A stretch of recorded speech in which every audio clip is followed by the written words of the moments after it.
Finalmente, a saga de ficção científica de Isaac Asimov, Fundação, teve a sua adaptação e estreia na plataforma da Apple agora, dia 24 de setembro de 2021. Num total de 10 episódios para a primeira temporada, os 2 primeiros já saíram de cara. Mas como é que foram os 2 primeiros episódios? Foi bom? Como é que está a aproximação com a grande trilogia do Asimov? Bem-vindos ao canal Leitura Pop, eu sou Paulo Boca Nunes e neste vídeo eu vou falar sobre Fundação, um pouquinho sobre a trilogia e como foram os 2 primeiros episódios dessa adaptação. Vambora pro vídeo! Isaac Asimov é considerado um dos 3 mestres, um dos 3 grandes da ficção científica, autor de várias obras, sendo que 2 delas já foram adaptadas para o cinema, O Homem Bicentenário e Eu, Robô. Fundação, ou a trilogia da Fundação, sempre foi considerada inadaptável. Os 3 livros que formam a trilogia é Fundação, de 1951, Fundação e Império, de 1952 e Segunda Fundação, de 1953. O público leitor, fã da trilogia, insistiu, forçou um pouquinho, deu uma espremida e o Asimov, mais ou menos 30 anos depois, ele retomou e estendeu essa trilogia para outras obras. As obras que fizeram parte daí desse universo estendido foram Limites da Fundação de 1982, Fundação e Terra de 1986, Prelúdio à Fundação de 1988 e Origens da Fundação de 1993, sendo que esse foi publicado depois da morte dele, que aconteceu em abril do ano anterior, 1992. O enredo da trilogia Fundação é bastante simples, mas a trama é que é muito complexa, devido ao longo período em que abrange toda aquela história, toda a saga. Num futuro muito distante, a humanidade se espalhou pela galáxia e já habita mais de 25 milhões de planetas e a população total já contabiliza na casa dos trilhões. Tudo isso é controlado pelo Império Galáctico, que controla tudo ali na mão firme, na mão dura, e esse império já dura mais de 12 mil anos. Chega um momento em que um grande cientista chamado Harry Seldon, um matemático criador de uma ciência, a psicohistória, prevê, através de cálculos matemáticos, que o império está enfraquecendo e vai cair próximo de 500 anos. O problema das previsões de Harry Seldon é que a humanidade, depois da queda do império, vai entrar num período de trevas, escuridão, que vai durar em torno de 30 mil anos. Para diminuir esse tempão todo aí de escuridão, de trevas, o Harry Seldon ele criou um plano, criar uma instituição que guardasse ali todo o conhecimento da humanidade até aquele momento. E aí essa instituição ele chamou de Fundação. E aí, com a criação dessa fundação, esse período de 30 mil anos seria diminuído para 1000 anos. Depois desse período, é claro, um novo império seria criado e aí sim a humanidade retomaria sua evolução tecnológica, seu desenvolvimento tecnológico e cultural em toda a galáxia. Para Seldon, a psicohistória poderia sim prever o futuro da humanidade através de cálculos matemáticos, e quanto maior o número de pessoas, mais precisas seriam as previsões. O que a psicohistória não conseguiria calcular seriam assim, futuro de casos individuais, de pessoas individuais, casos individuais nesse sentido. O primeiro livro começa com Gal Dornick, um jovem PhD em matemática, um gênio da matemática. Ele chega em Trantor, na capital do Império. Ele vem de um planeta da periferia da galáxia chamado Synax e vem a Trantor para ajudar Harry Seldon em seus projetos, em seus trabalhos. Gal Dornick encontra-se com Harry Seldon e esse, já velho, fala para Dornick sobre o seu projeto, suas ideias, sobre as suas previsões e a criação da Fundação. O problema é que Seldon é visto como subversivo pelo Imperador por causa das suas ideias, das suas previsões, e ele e Gal Dornick são presos como traidores. No julgamento, Seldon explica tudo sobre as suas previsões e da necessidade de criar essa fundação para diminuir esse período de escuridão da humanidade toda, de toda a galáxia. Os julgadores de Seldon, para não fazer dele um mártir, aquela coisa toda, decidiram então dar uma liberada nele. Dizer assim, olha, então vai lá criar a tua fundação longe daqui de Trantor, vai lá para a periferia da galáxia, e mandaram ele para um planetinha lá, ó, mas meu Deus, assim, ó, bem ruinzinho, chamado Terminus. Aliás, o nome já está até dizendo, ó, Terminus, terminou a galáxia lá no fundão.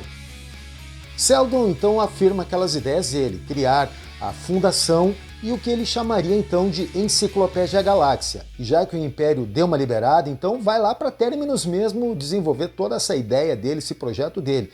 E lá foi Seldon com Gal Dornick. Só que Harry Seldon já estava velho e disse para o Dornick que ele já estava no fim da vida dele e pediu para que ele fosse o líder dessa fundação. Aliás, Seldon informou Dornick que na verdade seria construída também uma segunda fundação. A narrativa do Asimov, ela não bate naquelas coisas assim de desenvolvimento de personagem, aquela profundidade toda. Ela segue naquelas ações que dizem respeito à criação e consolidação dessa fundação. Se o Asimov não desenvolve profundamente assim aquelas questões de personagem, isso tudo, por outro lado, ele vai fundo naquelas questões de jogo de poder. E aí que está uma grande sacada da obra dele, a preciosidade da obra dele. A trilogia tem uma coisa interessante. Como se passa num período de tempo muito grande, na base das centenas de anos, o Harry Seldon, claro, já morreu, mas ele deixou gravadas mensagens. Essas mensagens estariam disponíveis a cada período de tempo, já pré-determinados, e os acadêmicos da Fundação se reuniriam para assistir a esses vídeos. Seria ali através de um cofre, uma porta, um portal, onde apareceria a imagem holográfica do Harry Seldon e ele transmitiria as mensagens com as previsões para o tempo em que aquela mensagem está sendo mostrada para os acadêmicos, e aí ele também já dá informações, indicações de rumos para serem tomados e aí abreviarem os problemas que aquele período possa estar passando. A trilogia da Fundação segue por esse rumo, mas e o seriado que estreou dia 24 de setembro de 2021 na plataforma da Apple? Como é que foi? Será que respeitou a expectativa daqueles leitores que já vinham esperando há décadas, eu, por exemplo, por uma adaptação para cinema ou TV? Deu bom, deu ruim, deu mais ou menos, ou como é que foi? É o que nós vamos ver agora. Para começar, vamos falando da abertura. Uma coisa maravilhosa, épica aquilo, rapaz. Aquilo ali foi para arrebentar. Lembra bastante Game of Thrones, por causa daquela abertura épica. A música de abertura, o que é aquilo? Rapaz, chegou a dar uns arrepios, que você levantou todos os pelinhos, rapaz. Chegou a me deixar arrepiadão. Claro que eu não tenho cabelo na cabeça, mas aqui pelo resto que eu tenho. A trilha de abertura, simplesmente épica, maravilhosa. Olha, se a Apple quis bancar esse seriado, ela deve ter pensado assim, olha, já que é para fazer um negócio bacana, vamos botar para rachar. Então vamos botar dinheiro e fazer uma trilha, vamos começar com uma trilha de abertura para arrebentar. Nos 2 primeiros episódios deu para ver uma mudança considerável em alguns personagens e até o surgimento de alguns novos que não fazem parte da trilogia. O Harry Seldon, interpretado pelo Jared Harris, tá muito bom, eu gostei pra caramba, eu tô vendo ali o Harry Seldon. O personagem aparece ali, um homem já idoso, aquela coisa toda, manja dos paranauê ali da matemática, da psicohistória, aquela coisa toda, isso aí tá beleza. O detalhe é que outros personagens foram acrescentados e outros foram modificados. Por exemplo, uma grande mudança ou acréscimo foi a questão do Imperador, que na verdade são 3, pode-se dizer que são 3. Todos eles são clones de um ancestral muito antigo. O Imperador, de fato, ele é um cara de meia idade e é chamado de Dia. Há um outro que é o irmão, é bem mais velho e esse é chamado de Crepúsculo. E o terceiro, que é um garotinho, é chamado de Amanhecer ou Alvorada. Outra mudança é Demerzel, que seria no livro ajudante do Imperador. No livro seria um homem e no seriado é uma mulher. E pelo que deu para perceber também é uma androide. Mudanças consideráveis mesmo são 2. A primeira é Gal Dornick. No livro é um jovem matemático, é um homem, portanto. E neste seriado está sendo interpretado por uma mulher, também jovem, vindo do mesmo planeta Synax. A outra grande mudança diz respeito a Salvor Hardin, que no livro é um homem e é o prefeito de Terminus, e no seriado está sendo interpretado por uma mulher, e ao invés de ser prefeita, no caso, ela é a guardiã da fundação. Um personagem que foi acrescentado nesse seriado, e portanto não faz parte da obra do livro, é o personagem Reiki Foss, um ajudante, um estudante do Harry Seldon.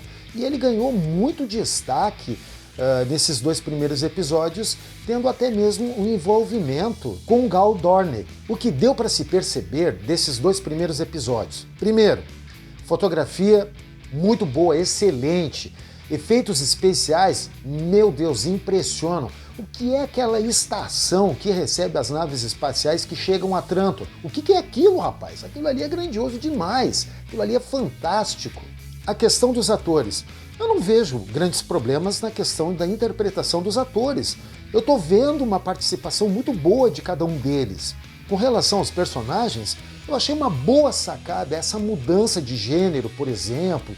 Há uma diversidade muito grande ali. Eu li essa saga, essa trilogia da Fundação, quando eu estava lá na minha juventude, lá na década de 1970. E eu consigo enxergar o Harry Seldon, por exemplo, na pele do Jared Harris.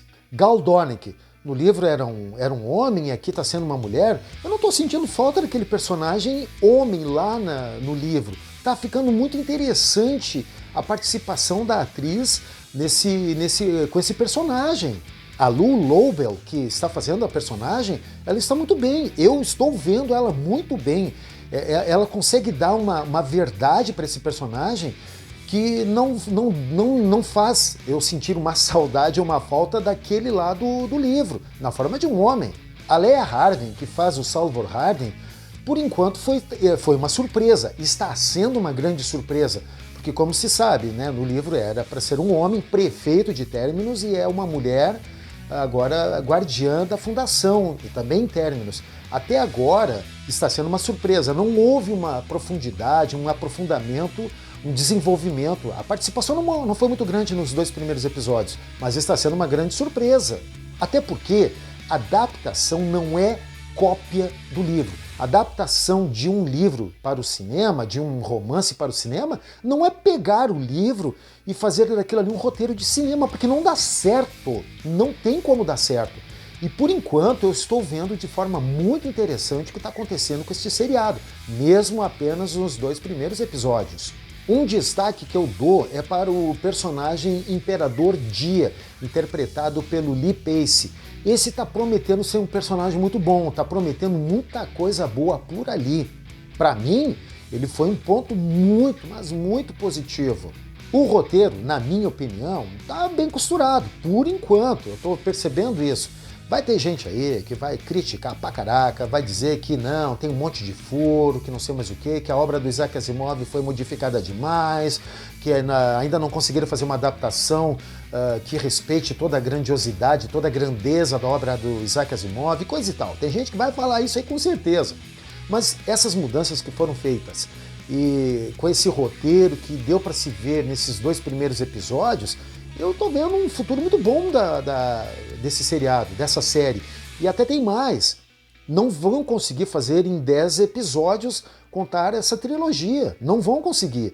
Então já tô prevendo aí uma continuidade, uma continuação desse seriado por mais algumas temporadas. Não saberia dizer quantas, mas em uma só, não vai rolar.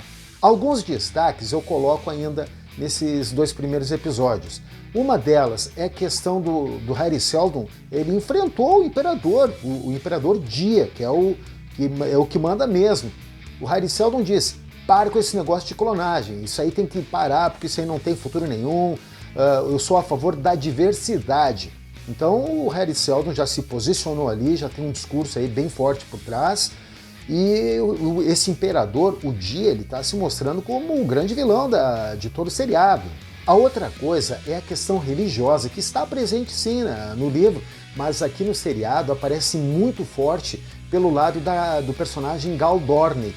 Nesses 2 episódios deu para perceber que ela tem ali um poderzinho de prever alguma coisa, um pressentimento, como aconteceu no atentado lá daquela ponte, onde chegam as naves espaciais de outras partes da galáxia em trampa. Ali ficou bem claro que esse negócio todo, um poderzinho ali que ela tem. Então a coisa parece que vai também para um lado um pouco místico, dentro também usando ali a questão da religião, essa coisa toda. A outra coisa é o personagem Salvor Hardin, que no livro é um homem prefeito de Terminus e no seriado é para ser a guardiã da fundação. Ali deu para ver que ela também tem ali uns truques ali meio místico, um poderzinho ali, alguma coisa, e é por isso que ela é essa guardiã. Então todos esses aspectos vão dar uma seguida com certeza nos próximos episódios. Resumindo, eu vejo como muito promissora essa série da Apple, até porque eu conheço a obra já há muito tempo, mas também sei da dificuldade ou das diferenças que são para fazer uma adaptação para cinema e TV. Tem diferença. Tem aqueles que vão elogiar, tem aqueles que vão criticar. Eu estou elogiando pelos 2 primeiros episódios. Talvez a gente mude alguma coisinha lá na frente, mas até agora tem sido positivo. Eu, portanto, já estou recomendando porque eu gostei. Agora, se você também gostou desse vídeo, já deixa aqui o teu like, o teu joinha. Se você assistiu o seriado até agora, os 2 primeiros episódios, se você já leu o livro, comenta aqui embaixo, aqui, aproveite e já te inscreva em nosso canal, acione o sininho de notificações para quando a gente colocar vídeo novo aqui no YouTube. Porque agora a gente só se vê no próximo vídeo. Tchau!